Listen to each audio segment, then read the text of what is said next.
What if you could, cut through all the noise, all that endless health advice out there, and just get straight to the practical, empowering knowledge you actually need for your fitness journey? Well, today we're doing just that. Yeah, this deep dive, it's really all about pulling out the most important bits of wisdom from a pretty comprehensive guide to health and well-being. We're going to unpack the foundational mindset, the practical strategies, and, those crucial myth-busting truths that can genuinely transform how you approach your own fitness. Okay, so our source for this is an ebook. It's called MostFiit for Life, A Journey into Fitness and Nutrition. It's written by Jordan Montero Williams. Now, Jordan's a personal fitness trainer based out in Sacramento, California. He started his company, MostFiit, back in 2021, and he specializes in HIT, that's high-intensity interval training. Right, MostFiit, catchy name given the HIA focus. Exactly. And he's a traveling trainer at the moment, but he's got big plans, aspirations of opening his own gym. He works with clients of all ages and can even specialize in certain sports training. Okay, interesting. So he's got a broad range of experience then. He does. And what I found really fascinating is his background. He actually holds a bachelor's degree in art education. Art education. Huh. Okay, how does that connect? Well, that's the thing. He specifically uses those educational skills, that pedagogy, to help his clients, not just in putting together personalized meal and workout plans, but also in how he wrote this ebook. He makes complex stuff pretty clear and actionable. Ah, that makes sense. Using teaching skills to teach fitness. I like that. And the ebook, right from the start, it kind of hits you with a key insight. It says the hardest part of any fitness journey isn't necessarily the physical effort. It's cultivating the right mindset for lifelong success. Jordan really emphasizes that the most essential part for the success of any fitness endeavor is to buy into yourself. Buy into yourself. I like that phrase. Yeah. And it's positioned as this, concise companion in an age where there's just so much information thrown at you. The goal is really to empower your fitness journey, covering the basics, goals, nutrition, myths, motivation, the whole package. Okay, so he flags that buying into yourself as the initial hurdle. But, for someone who's maybe struggled with motivation before, what does that actually look like? Is it just pure willpower? Or does he offer something more tangible? That's a great question. And yeah, he does get more specific. It's less about just gritting your teeth and more about shifting your focus.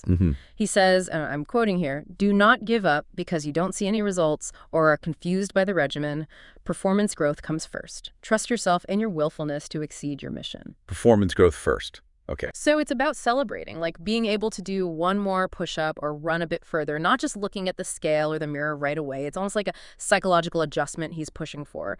And he frames MostFiit, the company and the ebook, as a guide for whatever your personal goal is, whether it's, fit into those pants again, regain athleticism, or improve your overall health. Right. The underlying message is support for your specific aim.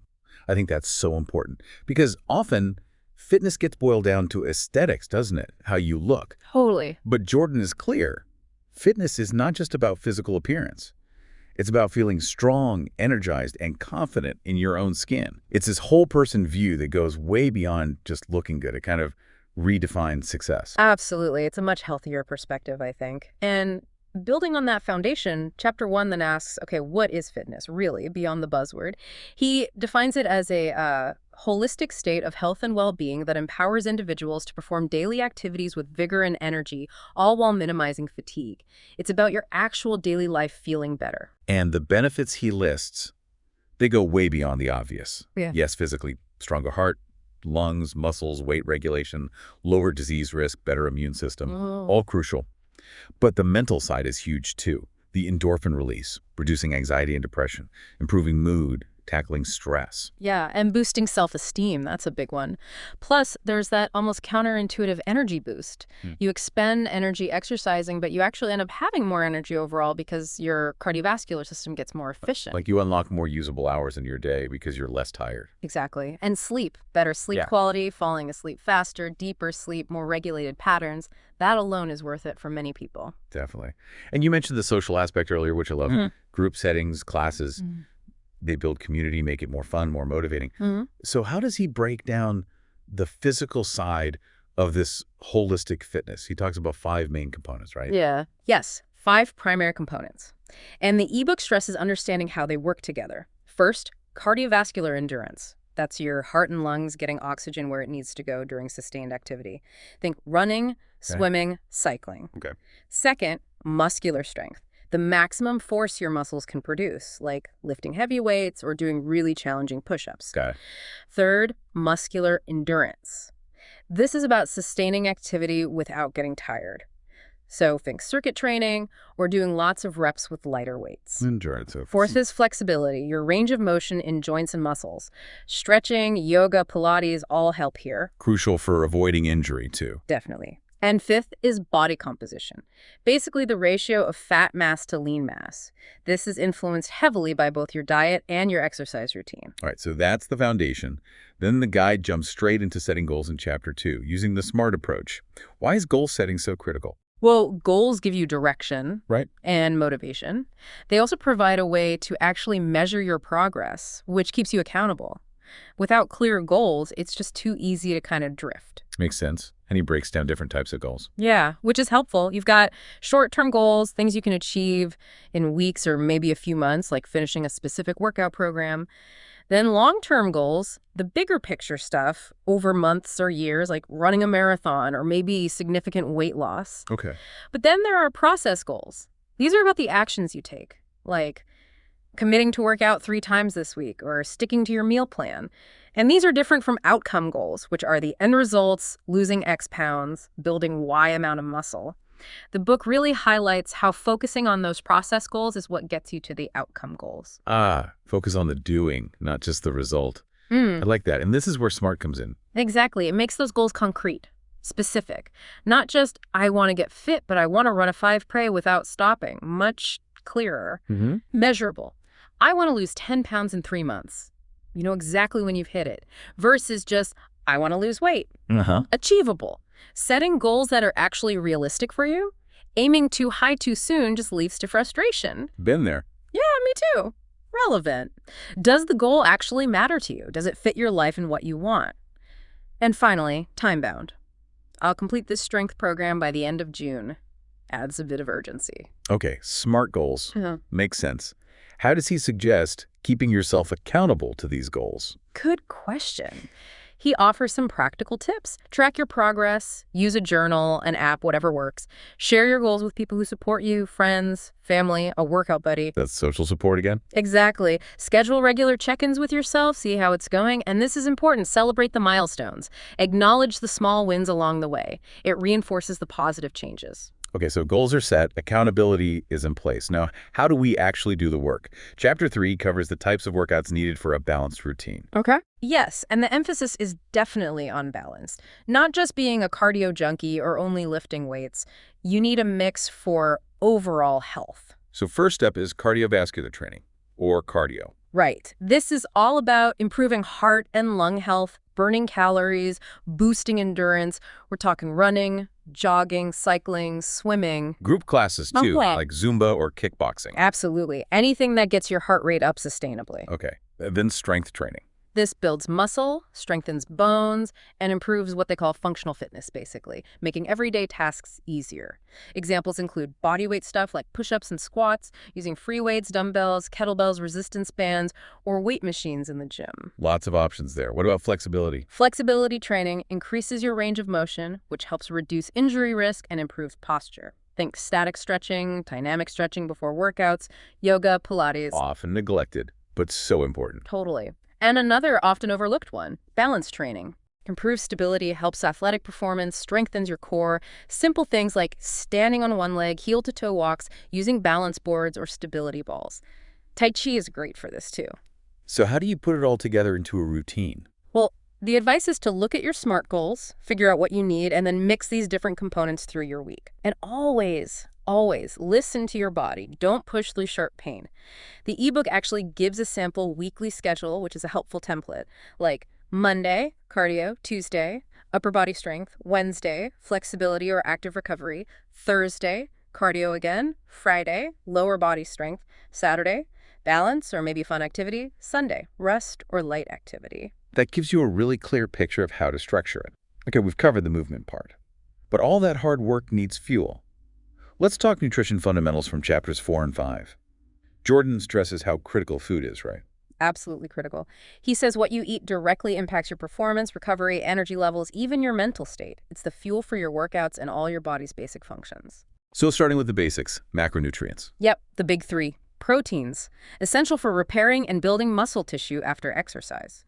He suggests aiming for about zero point 0.6 to zero point 0.8 grams per pound of your body weight daily. Good sources are lean meats, fish, eggs, dairy, and also plant-based options like lentils, beans, tofu, tempeh. Okay, proteins for repair. What about carbs? They get such a bad rap sometimes. They do, and Chapter 6 busts that myth, but here in the fundamentals, Jordan makes it clear. Carbohydrates are your body's preferred energy source, especially for higher intensity workouts. The key is choosing quality carbs, whole grains, fruits, vegetables, legumes. He recommends these make up about 45–65% of your daily calories. Not the enemy at all, just need the right kinds. Good to hear. And fats. Fats are also essential, needed for hormone production, absorbing certain vitamins, and providing long-term energy. The focus should be on healthy, unsaturated fats. Think avocado, olive oil, nuts, seeds, fatty fish like salmon, nut butters. Around 20–35% of daily calories from these sources is a good guideline. So proteins, carbs, fats, the macros. What else? Micronutrients. These are the vitamins and minerals, vitamin C, vitamin D, calcium, iron, magnesium, and so on. They don't provide energy directly, but they're crucial for thousands of bodily functions, like immune support, energy metabolism, bone health. You get the idea. Eating a varied diet usually covers these. And hydration, often forgotten. He calls it the unsung hero. Hydration is vital for performance and recovery. Water regulates body temperature, transports nutrients, gets rid of waste. A simple tip he gives is to aim for about half your body weight in ounces of water per day, maybe more if you're active or it's hot. Checking your urine color is a good gauge. Too pale yellow is usually ideal. Practical tips. Now, Chapter 5 gets into meal planning and prep. Why is this so important? Well, planning helps you make intentional choices, rather than grabbing whatever's convenient, which often isn't the healthiest. It saves time and money in the long run, helps ensure you're getting balanced nutrients, and reduces the temptation of unhealthy options when you're hungry. Okay, so how do you get started with meal planning? First, look at your goals and figure out your general calorie needs. The ebook even touches on different macro ratios depending on whether your goal is weight loss, muscle gain, or maintenance. Then, actually plan out some meals. He gives examples like overnight oats, big salads with protein, baked fish with veggies and quinoa, simple whole food-based ideas. And practical techniques for making it happen. Create a detailed grocery list. Maybe organize it by section of the store. Focus on whole foods. Check what you already have. Then, things like batch cooking, making larger portions of staples like grilled chicken, roasted veggies, or quinoa on the weekend. Prepping ingredients like chopping veggies ahead of time. Using versatile ingredients in multiple meals. And yeah, investing in some good storage containers helps a lot. What about eating healthy when you're out or traveling? Pack healthy snacks like fruit, nuts, or protein bars. If you're traveling, try to meal prep some components if possible. When eating out, look for healthier options grilled, baked, or steamed instead of fried. Choose whole grains. Ask for sauces on the side. And staying flexible. Life happens. Exactly. Jordan emphasizes this isn't about rigid perfection. Embrace leftovers. Be mindful of cravings. Maybe allow for small indulgences rather than total restriction, which can backfire. And periodically review your plan. Does it still work for your schedule and preferences? Adaptability is key for long-term success. Okay, that nutrition section is packed with useful stuff. Now, let's move to something I think we all need. Chapter 6, Debunking Common Fitness Myths. There's so much misinformation out there. Oh, absolutely. It's confusing. This chapter tackles some of the biggest offenders. All right, myth number 1, carbs are the enemy. We touched on this, but let's hit it again. Yeah, it's worth repeating. The truth is, quality carbs are your body's main fuel. Oh. Focus on whole, unprocessed sources like fruits, veggies, whole grains. They provide energy and vital nutrients. Don't fear the carbs, just choose wisely. Okay. Myth 2, you can target fat loss in specific areas, like doing endless crunches for a flat stomach. The infamous spot reduction myth. Sadly, it's not true. Your body decides where it loses fat from based on genetics and overall body fat levels. You can strengthen the muscles underneath, but you can't pick where the fat melts away. You need an overall approach. Cardio, strength training, and a balanced diet for fat loss. Got it. No magic bullet for belly fat. Myth 3, more sweat means more calories burned. I think a lot of people believe this one. Yeah, it feels intuitive, right? But sweat is mainly your body's way of cooling down. How much you sweat depends on factors like temperature, humidity, genetics, even hydration level. It's not a reliable indicator of how many calories you burned. Focus on workout intensity and duration instead. Okay, good to know. Myth 4. You need to eat immediately after working out, that whole anabolic window panic. Right. While getting protein and carbs post-workout is important for recovery, the timing isn't as hypercritical as sometimes claimed. That window is more flexible than people thought. Getting those nutrients in within, say, a few hours after your workout is generally fine for most people. No need to slam a shake the second you finish your last rep. Phew, less pressure. Myth 5. Weightlifting makes you bulk up, especially a concern for women sometimes. A very common fear. The truth is, building significant muscle mass getting bulky takes very specific, intense training, a consistent calorie surplus, eating more than you burn, and often favorable genetics. For most people, especially women, strength training leads to getting stronger, more toned, and boosting metabolism, not looking like a bodybuilder unless that's the specific, dedicated goal. Reassuring. Myth 6. Detox diets are necessary for cleansing the body. Those juice cleanses and stuff. Yeah, the detox industry is huge. But the reality is your body has amazing built-in detoxification systems. Your liver, kidneys, lungs, skin, digestive system, they work 24/7. The best way to support them isn't some restrictive fad diet, but rather a consistent, balanced diet rich in whole foods, staying hydrated, and getting regular exercise. Your body already knows how to detox. Got it. Yeah. Last one, myth 7.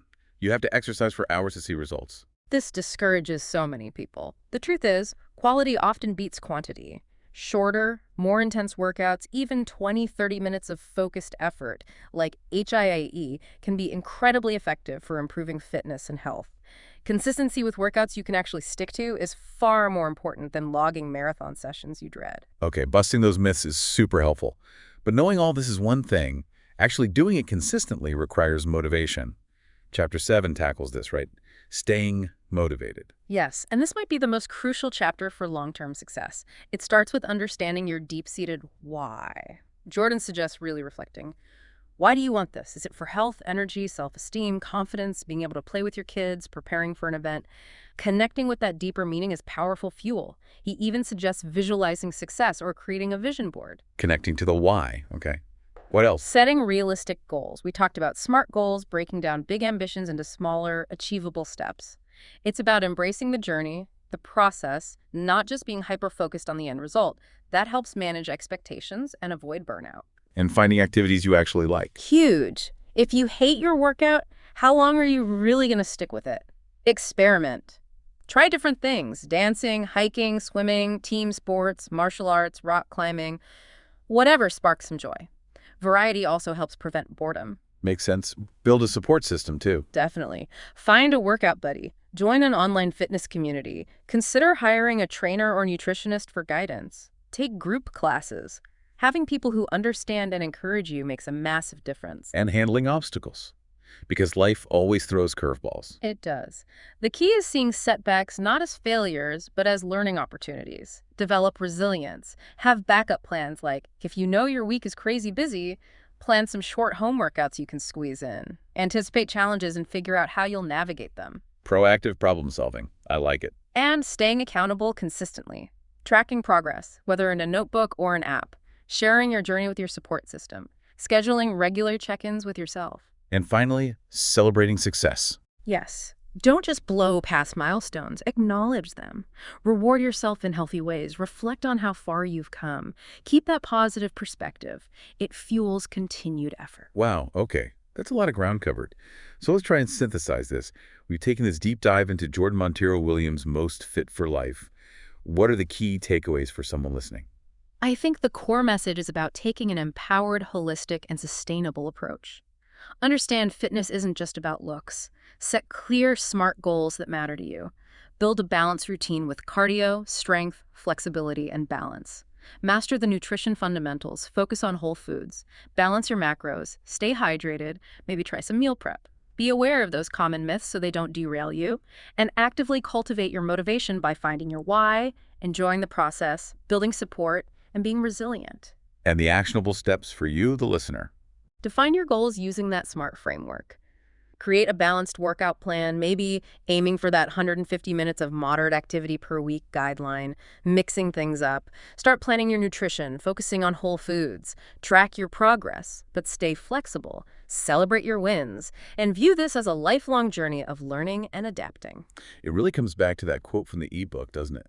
The journey to fitness is not a sprint, but a marathon. Every small step counts. Exactly. Consistency over time is what truly builds results. So as a final thought for everyone listening, building on that idea of adaptability from the ebook, given that life is unpredictable, what's one single adaptable, healthy habit you could introduce this week? Something small, maybe, but resilient enough that you could stick with it no matter what life throws at you to keep your progress moving forward.